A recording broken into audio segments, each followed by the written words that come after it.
তাহলে দেখেন এই যে আলেম থাকলে ওয়াজ বেবিসিংতে করা লাগে নতুবা লোকমা আসে, কথা বলেন ঠিক না ঠিক?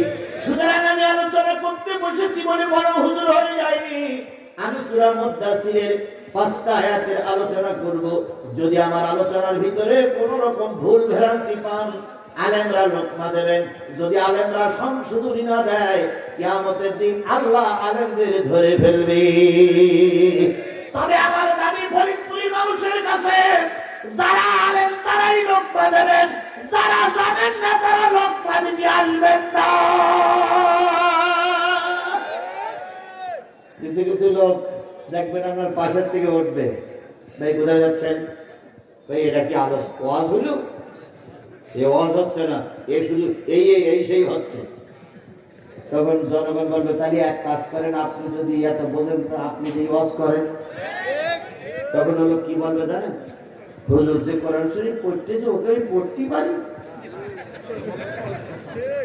পড়তে পারে না, কিন্তু আমাদের কি ধরতে পারে? জোরে বলেন, পড়তে পারে না, কি ধরতে পারে? আলেমদের লোক পাবে আলেমেরা, কিন্তু এখন আর আলেমদের লোক পা আলেমেরা যায় না, এখন আলেমের লোক পাচ্ছে জালেমেরা। আমার ভাষায় এখন আর গাই গরুকে দুধ দেয় না, এখন এই গরুকে দুধ দিয়ে বেড়াচ্ছে, এই গরুকে দুধ দিয়ে বেড়াচ্ছে। এই কথা বোঝেন তো আপনারা? আমার কথা বোঝেন তো? সব কথা ক্লিয়ার বলা যাবে, একটু মাঝে মাঝে বুঝে নিয়ে। তাহলে 3 নম্বরে আলোচনা হবে কিসের থেকে? কথা বলেন। এবার আসুন যারা দাঁড়িয়ে আছেন আর যারা বাজার আছেন, দুটো কথা শোনার পরে মূল আলোচনায় যাচ্ছি। আল্লাহ বলতেছেন, ওয়াইদা কুরিয়াল কোরআন ফাসতামিউ লাহু ওয়া আনসিতু লাআল্লাকুম তুরহামুন। যখন বক্তা তোমরা কোরআন শরীফ পড়বা, তোমাদের সামনে যখন কোরআনের আলোচনা হবে, ওই আলোচনাগুলো চুপচাপ বসে বসে শোনো। লাআল্লাকুম তুরহামুন, চুপচাপ বসে বসে যদি শোনো, আল্লাহ তোমাদের রহমত দিয়ে ভরে দেবে। তাহলে কোরআন শরীফ শুনতে হবে বসে বসে চুপচাপ। কার কথা?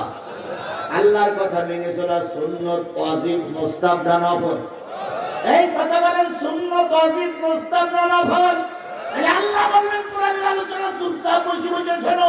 যারা দাঁড়াই শুনতেছেন, ফরজ তরফ করতেছেন, আইসেন সব নীতি গুনাহ লেখা হচ্ছে, তাই দয়া করে গুনাহ আমলনামায় না নিয়ে নেকির আশায় বসে বলুন।